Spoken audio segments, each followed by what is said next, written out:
At 16, my mom said, "You were a mistake anyway, so why waste a room on you?" They threw me out like trash. One call from Grandpa flipped their entire world upside down. Turns out, I was living in his house the whole time. I'm Felix. At 16, I wasn't the son. I was the designated punching bag. My sister Ashley was the golden child. She crashed our parents' car into a storefront. They made me pay for it. Sold my guitar. Cut my allowance. Told me it was my fault for not stopping her. That was just another Tuesday in our house. The night everything changed, I overheard them through my bedroom door. "I want him gone," Ashley said. Dad didn't hesitate. "Then tell him to leave. We'll back you up." Mom laughed. "Your room's finally going to be bigger." The next morning, they kicked me out. Mom's exact words: "You were a mistake anyway. Why waste a room on you?" Dad locked the door behind me. I had nowhere to go except my grandparents' house. Grandma opened the door, saw my backpack, and pulled me into a hug. "You're staying here." End of story. When Grandpa found out, his face hardened in a way I'd never seen. "I've been paying their bills for years," he said quietly. "Electric, property tax, everything." I looked up, confused. "You what?" "I bought them that house when they got married. Kept it in my name. They've been tenants without rent." My stomach dropped. "Wait, you own it?" "Every brick." He leaned back. "And they repay me by throwing out my grandson." He pulled out a lawyer's card. "Call him in the morning. Tell him who you are and what happened." The next day, I called Alonzo. He confirmed everything. "That house isn't theirs legally.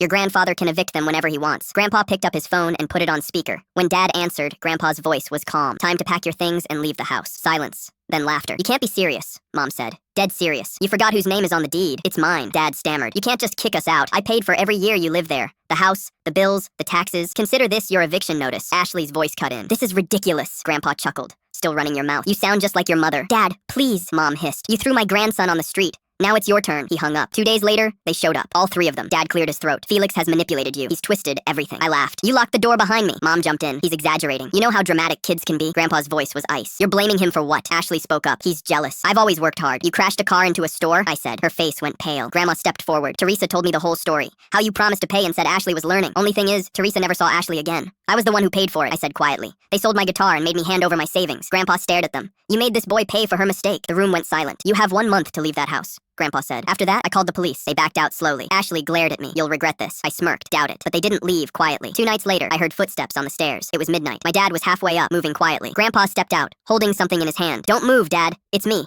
I just came to talk through the back door." "You break into my house and want to talk?" Mom's voice came from downstairs. "Please, Dad. You have 10 seconds to get out." Dad took a step down, then lunged forward, shoving Grandpa hard toward the stairs. "Grandpa!" I shouted, grabbing Dad and slamming him against the wall. Grandma ran out and grabbed the phone. "I'm calling the police. My son just tried to push my husband down the stairs." Dad froze. "The cameras caught everything," Grandma said, pointing to the security device. Within minutes, police arrived. They reviewed the footage. Dad's hands shot forward, pushing hard. They handcuffed him without another word. Dad was charged with attempted assault. Mom and Ashley were evicted within a month. Grandpa sat me down with a stack of folders. "The house, the land, the savings, all yours when we're gone. You earned it." I just nodded, trying not to cry. A few weeks later, Grandpa handed me a set of keys on the porch at sunset. "You belong here, kid. This is your home now." I looked at the keys. Silver, heavy, real, and felt peace for the first time in years. For once, I wasn't the kid trying to survive his family.